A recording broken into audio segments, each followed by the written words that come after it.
الصبح بدا من طالعته والليل دجى من وفراته الله والله والله والله الله والله والله والله. بسم اللہ الرحمن الرحیم. علم الصرف کا 9واں باب ہے ناقص کی تعلیلات. سبق نمبر 1 میں خوش آمدید. آج کے سبق کے اندر ہم اس سے پہلی گردان کی فعل ماضی معلوم کی تعلیل پڑھیں گے. دیکھیں اس سے پہلے والا جو باب گزرا ہے ناقص کا، اس باب کے اندر آپ نے ناقص کے تمام تر قوانین سمجھ لیے ہیں، لیکن صرف قانون کو سمجھنا یہ کافی نہیں ہوتا ہے جب تک ہم اس کو پریکٹیکل کر کے سیغوں کے اندر تعلیل نہ کریں، ہم دیکھیں نہ کہ ان قوانین کا اجرا کس طریقے سے ہوا ہے. تو ہماری یہ ترتیب پہلے بھی اسی طریقے سے رہی ہے کہ ہم نے مثال کے قوانین پڑھے تھے تو ہم نے اس کا اجرا، اس کی تعلیل مکمل تفصیل سے پڑھی تھی. اسی طرح جب ہم نے اجوف کے قوانین پڑھے تو اجوف کی تعلیلات کو بھی ہم نے تفصیل کے ساتھ پڑھا. اب اسی کی پیروی کرتے ہوئے جب ہم نے ناقص کے قوانین پڑھ لیے ہیں تو اب ناقص کے قوانین کے مطابق جو اس کی تعلیلات ہوتی ہیں ہم اس کا بھی بالکل اسی طریقے سے اجرا کریں گے. تو میں آپ کو صرف تعلیل بتا دوں گا، باقی جو سابقہ قوانین ذکر کیے گئے ہیں ان قانونوں کو دیکھ کر آپ کو اشارہ ہو جانا چاہیے، آپ کو سمجھ آ جانی چاہیے کہ اس میں کون سے قانون جاری ہوا ہے اور کس طرز پر اس میں تبدیلی ہوئی ہے. تو سب سے پہلے بات کر لیتے ہیں تعلیل فعل ماضی کی. یہ پہلا باب ہے ناقص واوی کا، باب ناصرہ ہے الدعاء والدعوۃ. دیکھیں اس کا جو مادہ ہے وہ ہے دال، عین اور واو، یہ مادہ ہے اس کا. اس میں جو الدعاء ہے نا، یہ اصل میں الدعاء وہ تھا، یہ واو تھا، پھر اس کو حمزہ سے تبدیل کر دیا اور یہ الدعاء ہو گیا. دو اس کے مصدر آتے ہیں، ایک الدعاء اور دوسرا الدعوۃ. اس کا مطلب ہوتا ہے پکارنا اور بلانا. ترتیب ہماری یہ ہوگی کہ جو صرف کبیرے ہیں، فعل ماضی ہے، فعل مضارع ہے، جاہد ہے، اس طریقے سے باقی ساری گردانوں کی ہم ایک مرتبہ تعلیل کریں گے.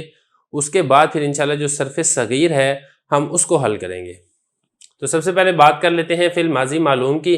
اس کی گردان آپ دیکھیں، دعا، دعوا، دعو، دعت، دعتا، دعونا، دعوتا، دعوتما، دعوتم، دعوتی، دعوتما، دعوتنا، دعوتو، دعونا. پہلا صیغہ دیکھیں دعا، یہ اصل میں کیا تھا؟ دعوا. اس کے بعد آپ نے اس واو کو ماقبل فتح ہونے کی وجہ سے الف سے تبدیل کر دیا تو یہ بن جائے گا دعا، واحد مذکر غائب. باقی یہ میں نہیں لکھوں گا، یہ تفصیل آپ کے لیے آسان ہے. یہ واحد مذکر غائب ہے تو یہ تثنیہ ہے، یہ جمع مذکر غائب ہے، یہ واحد مؤنث غائب ہے، تثنیہ مؤنث غائب ہے، جمع مؤنث غائب ہے، واحد مذکر مخاطب ہے، تثنیہ مذکر مخاطب ہے. یہ ساری کی ساری تفصیل آپ کو اچھے طریقے سے معلوم ہونی چاہیے. آگے چلیں دوسرے صیغے کی طرف، دعوا بروزن ناصرہ. تو اس میں کوئی تبدیلی نہیں ہوئی، اس کے اندر تعلیل میں آپ کو کر چکا ہوں، اس میں تعلیل نہیں ہوئی. تیسرا صیغہ دیکھیں دعو. دعو اصل میں تھا دعا وو، یہ تھا اصل میں دعاو بروزن ضربو نصرو. اب اس کے بعد کیا ہوا؟ اس کے بعد یہ دیکھیں واو متحرک ہے، ماقبل مفتوح تھا تو اس کو ماقبل فتح کی وجہ سے الف سے تبدیل کر دیا تو یہ بن گیا اس طریقے سے دعاو. ایسی ہو گیا نا، واو الف سے تبدیل ہو گیا. اب اس کے بعد آپ یہ دیکھیں کہ دو ساکن اکٹھے ہو گئے، ایک واو ہے دوسرا الف ہے. اب یہ جو الف ہے یہ مدہ ہے. جب دو ساکن اکٹھے ہو جائیں، پہلا مدہ ہو تو اس کو التقاء ساکنین کے قانون سے حذف کر دیتے ہیں. تو جب آپ نے اس الف کو حذف کر دیا تو پھر یہ بچ گیا دعو. تیسرا صیغہ بھی ہو گیا. آگے چلیں، چوتھا صیغہ ہے دعات. صیغہ واحد مؤنث غائب. دعات بھی اسی طریقے سے تھا دعوت.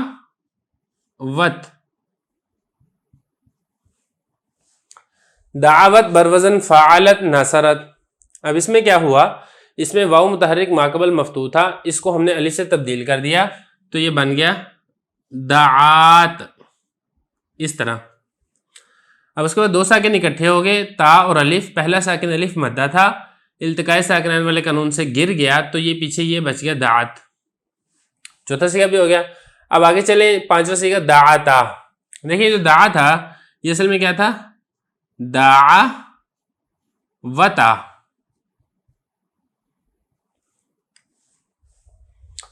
اب اس کے بعد کیا ہوا؟ اس کے بعد یہ دیکھیں یہ جو واو تھی، واو متحرک ماقبل مفتوح تھا، اس کو آپ نے کالا والے قانون سے الف سے تبدیل کر دیا تو یہ بن گیا دعا تا۔ اب اس کے بعد الف اور تا میں التقاء ساکنین اور الف گر گیا تو پیچھے یہ بچا دعا تا۔ تو یہاں پہ ایک سوال ہی پیدا ہوتا ہے کہ یہاں پہ التقاء ساکنین کیسا ہوگا؟ یہاں پہ تو تا ساکن نہیں ہے، یہاں پر تو سمجھ آتی ہے کہ تا ساکن تھا، التقاء ساکنین ہو گئے، یہاں پہ تو متحرک ہے۔ تو دیکھیں اس کی جو حرکت ہے نا یہ تا کی، یہ حرکت عارضی ہے۔ یہ حرکت عارضی کیوں ہے؟ کیونکہ یہ جو تثنیہ کا سیغہ یہ بنتا ہے واحد کے سیغے سے، تو اصل میں یہ بنا تھا دعوت سے۔ تو اصل میں اگر آپ دیکھتے ہیں تو وہ تا ساکن تھی، لیکن یہ تو ہم نے ایک اس میں چونکہ الف ضمیر لگ رہی تھی تو اس لیے ماقبل کو فتح دینا پڑا، تو حقیقت کے اعتبار سے جو تا ہے وہ ساکن ہے، وہ متحرک نہیں ہے، اسی وجہ سے اس کے اوپر التقاء ساکنین کی وجہ سے یہ الف حذف ہو جائے گا اور پیچھے بچے گا دعاتا۔ ٹھیک ہو گیا؟ اب آپ آگے چلیں، آگے ہے دعونا۔ دعونا بروزن فعلنا، نصرنا، ضربنا، کوئی اس کے اندر قانون نہیں لگا، اپنی اصل پر ہے۔ آگے دیکھیں دعوتا بروزن فعلتا، نصرتا، ضربتا، کوئی قانون نہیں لگا۔ آگے چلیں دعوتما بروزن فعلتما، ضربتما، کوئی قانون نہیں لگا۔ دعوتم، اس پر بھی کوئی قانون نہیں ہے، دعوتم بروزن فعلتم۔ دعوتی بروزن فعلتی، نصرتی، کوئی قانون نہیں ہے۔ دعوتما بھی کوئی قانون نہیں ہے۔ دعوتنا فعلتنا، نصرتنا، کوئی قانون نہیں ہے۔ دعوتو فعلتو، نصرتو، کوئی قانون نہیں ہے۔ دعونا فعلنا، نصرنا، کوئی قانون نہیں ہے۔ تو 14 صیغے ہم نے پڑھ لیے ہیں۔